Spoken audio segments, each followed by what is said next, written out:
Hi, this is Scott Garibay, and today I want to talk about the importance of. Um,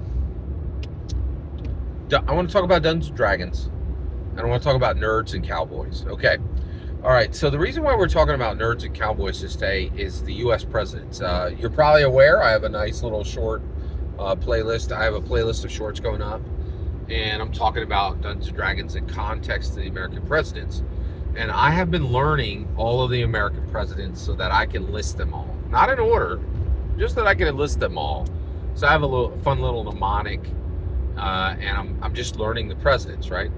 So when I started this journey, I came across Shane Gillis's 6-hour podcast on the presidents. All right, so Shane Gillis, he is the number one conservative comedian in the world, and I no longer believe for like Tom Segura and Bert Kreischer, they're still comedians, right? But the comedians that I listen to, they're all philosopher kings. They're philosophers who are hiding their philosophy in comedy. And just like Jon Stewart hid journalism in comedy, there's a lot of comedians who are really just philosophers who are doing philosophy, and because no one will listen to a philosopher, they're doing it through comedy, right? So Shane Gillis is a philosopher king hiding his philosophy as comedy, right? But he still functions as an actual comedian, in that, like, he's going to get a show, and right, he's going to sell out arenas, blah, blah, blah, right? And I actually think it's kind of ironic. Shane Gillis really blew up when SNL rejected him, right? So fired him. They fired him off of SNL on day one, which is sad.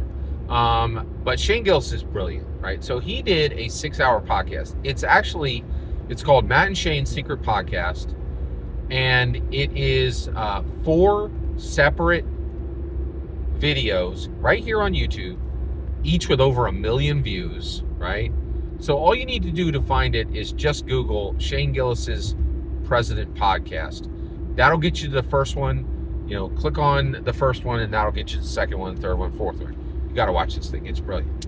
So Shane Gillis has a guest who talks with him, and the guest actually knows more than Shane Gillis about the U.S. presidents. And this guest said that every U.S. president has been one type of person or the other. They have either been a nerd or a cowboy. And he explained that every president has either been a nerd or a cowboy. So let's walk them through. Who was the nerd and who was the cowboy, right?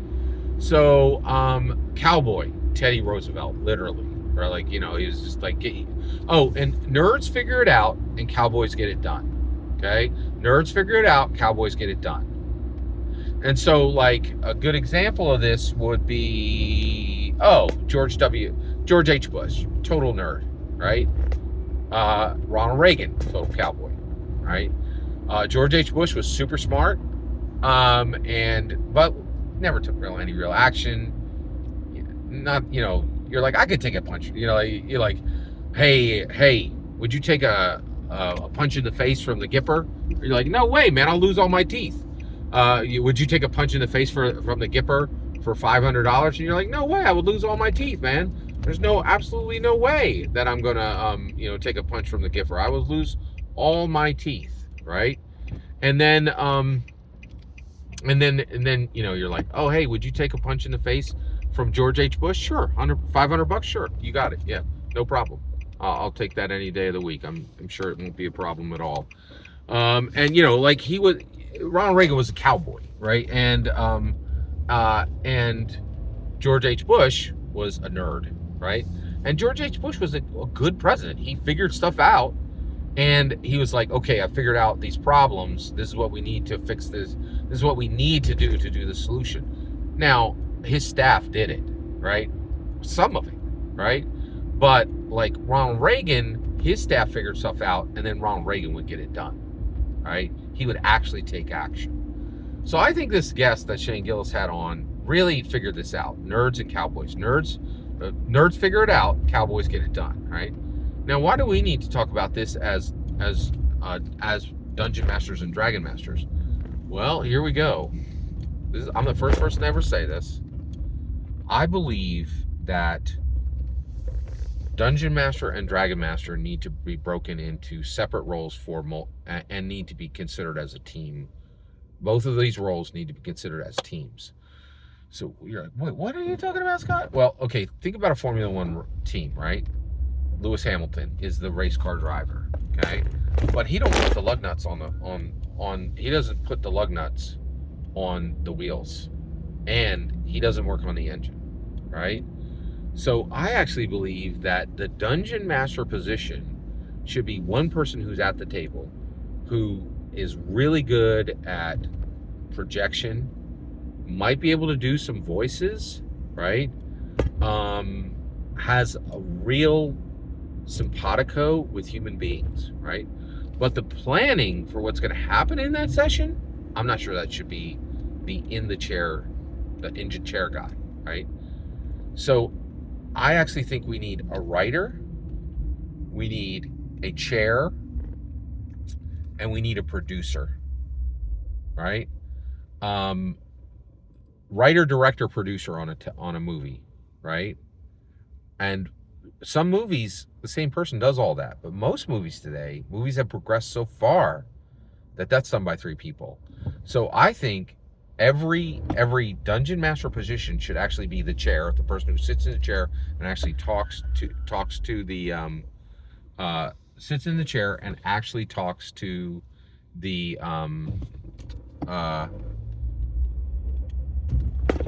sits in the chair and talks to the Dragon Masters, right? But the writing should be done by a different person, and the producing should be producing. What are you talking about? The food that's going to be at the table itself, the location of all of this, right? And I think there's really strong evidence for this, because a lot of Dungeon Masters are like, it's too overwhelming. And I'm like, yeah, it is too overwhelming, because it really should be 3 people. The Dungeon Master is a writer, a chair, and a producer, right? And get this, it's the same for the Dragon Master.